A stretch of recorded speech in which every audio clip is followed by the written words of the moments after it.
അടുത്തടുത്ത രണ്ട് എണ്ണൽ സംഖ്യകൾ കൂട്ടി നോക്കാം. 1ഉം 2ഉം കൂട്ടിയാൽ 3 കിട്ടും. 2ഉം 3ഉം കൂട്ടിയാൽ 5 കിട്ടും. 3ഉം 4ഉം കൂട്ടിയാൽ 7 കിട്ടും. 4ഉം 5ഉം കൂട്ടിയാൽ 9 കിട്ടും. ആദ്യത്തെ സംഖ്യയും കൂട്ടിക്കിട്ടിയ സംഖ്യയും തമ്മിൽ എന്തെങ്കിലും ബന്ധമുണ്ടോ? 1ഉം 3ഉം തമ്മിൽ എന്താണ് ബന്ധം? 2ഉം 5ഉം തമ്മിൽ അതേ ബന്ധമുണ്ടോ? 3ഉം 7ഉം തമ്മിലോ? 4ഉം 9ഉം തമ്മിലോ ബന്ധം കണ്ടെത്താൻ കഴിഞ്ഞോ?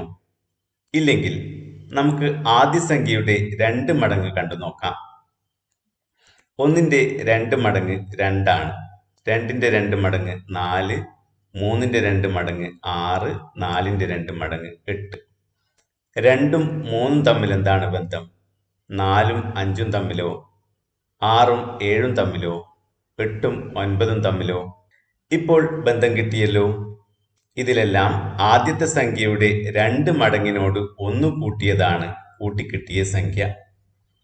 എല്ലാ സംഖ്യകൾക്കും ഇത് ശരിയായിരിക്കുമോ? നമുക്ക് പരിശോധിച്ച് നോക്കാം. ഇവിടെ ആദ്യത്തെ ഗ്രൂപ്പിൽ 2 പന്തുകളും രണ്ടാമത്തെ ഗ്രൂപ്പിൽ 3 പന്തുകളുമാണുള്ളത്.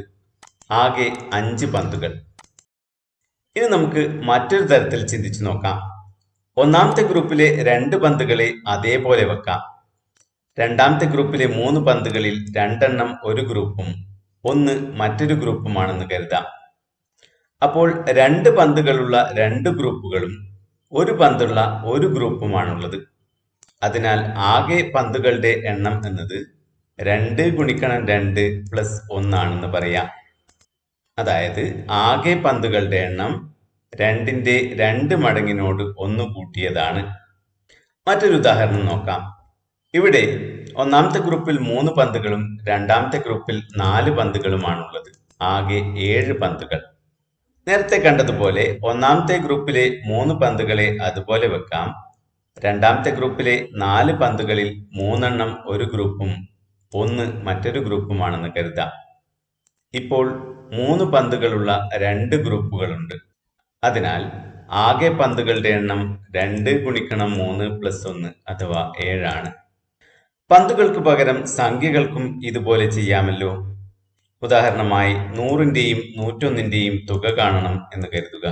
101നെ 100ഉം 1ഉമായി ഭാഗിക്കാമല്ലോ. അപ്പോൾ ഇതിനെ 100 പ്ലസ് 100 പ്ലസ് 1 എന്ന് എഴുതാം. എക്സ്, വൈ, സെഡ് എന്നിവ ഏത് സംഖ്യകളായാലും X plus Y plus Z സമം X plus Y plus Z ആണെന്ന് നമുക്കറിയാം. അതായത് 3 സംഖ്യകളുടെ തുക കാണുമ്പോൾ ആദ്യത്തെ 2 സംഖ്യകളുടെ തുകയോട് മൂന്നാമത്തെ സംഖ്യ കൂട്ടുന്നതും അവസാനത്തെ 2 സംഖ്യകളുടെ തുകയോട് ആദ്യത്തെ സംഖ്യ കൂട്ടുന്നതും തുല്യമാണ്. അതിനാൽ 100 പ്ലസ് 100 പ്ലസ് 1 എന്നതിനെ 100 പ്ലസ് 100 പ്ലസ് 1 എന്നെഴുതാം. ഇവിടെ 2 100കളുണ്ട്. അതിനാൽ ഇതിനെ 100 ഗുണിക്കണം 2 പ്ലസ് 1 അഥവാ 201 എന്നെഴുതാം. ഇതുപോലെ അടുത്തടുത്ത ഏത് 2 സംഖ്യകൾക്കും ചെയ്യാമല്ലോ. അപ്പോൾ ഇതൊരു പൊതുതത്വമായി പറയാം. അതായത് അടുത്തടുത്ത ഏത് 2 എണ്ണൽ സംഖ്യകൾ കൂട്ടിയാൽ കിട്ടുന്നതും അവയിലെ ചെറിയ സംഖ്യയുടെ 2 മടങ്ങിനോട് 1 കൂട്ടിയാൽ കിട്ടുന്നതും ഒരേ സംഖ്യയാണ്. ഇത് ബീജഗണിതം ഉപയോഗിച്ച് എങ്ങനെ പറയാം എന്ന് നോക്കാം. അടുത്തടുത്ത 2 എണ്ണൽ സംഖ്യകളിൽ ചെറുത് x ആണെന്ന് കരുതാം. അപ്പോൾ അടുത്ത എണ്ണൽ സംഖ്യയോ? അടുത്തടുത്ത 2 എണ്ണൽ സംഖ്യകൾ തമ്മിലുള്ള ബന്ധം എന്താണ്? അവ തമ്മിലുള്ള വ്യത്യാസം 1 ആണ്. അഥവാ ചെറിയ സംഖ്യയേക്കാൾ 1 കൂടുതലാണ് വലിയ സംഖ്യ. അപ്പോൾ ചെറിയ സംഖ്യ x ആയാൽ വലിയ സംഖ്യ അതിനേക്കാൾ 1 കൂടുതൽ അഥവാ x പ്ലസ് 1 ആണ്. ഇനി ഇവയുടെ തുക കാണാം. x plus 1. ചെറിയ സംഖ്യ x ആണ്. ഇതിന്റെ 2 മടങ്ങ് 2x. അതിനോട് 1 കൂട്ടിയാൽ 2x പ്ലസ് 1. ഇനി നേരത്തെ കണ്ട തത്വത്തിന്റെ ബീജഗണിത രൂപം എഴുതാമല്ലോ. x ഏത് എണ്ണൽ സംഖ്യയായാലും x പ്ലസ് 1 സമം 2x പ്ലസ് 1.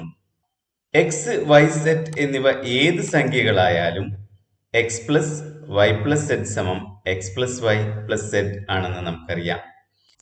ഇതിൽ y എന്നതിന് പകരം എക്സും സെഡ് എന്നതിന് പകരം 1 നൽകിയാലോ?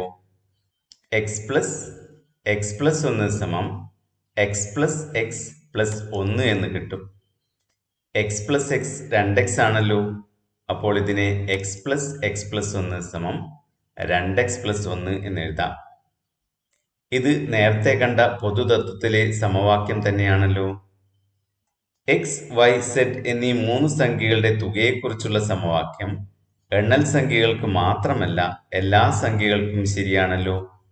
അപ്പോൾ എണ്ണൽ സംഖ്യകളെക്കുറിച്ച് നാം കണ്ട തത്വം എല്ലാ സംഖ്യകൾക്കും ശരിയാണ്. അടുത്തടുത്ത എന്നതിന് പകരം സംഖ്യയും അതിനോട് 1 കൂടുതലുള്ള സംഖ്യയും ആയാൽ മതി. അതായത് ഒരു സംഖ്യയും അതിനോട് 1 കൂടുതലുള്ള സംഖ്യയും കൂട്ടിയാൽ കിട്ടുന്നതും അവയിലെ ചെറിയ സംഖ്യയുടെ 2 മടങ്ങിനോട് 1 കൂട്ടിയാൽ കിട്ടുന്നതും ഒരേ സംഖ്യ തന്നെയാണ്.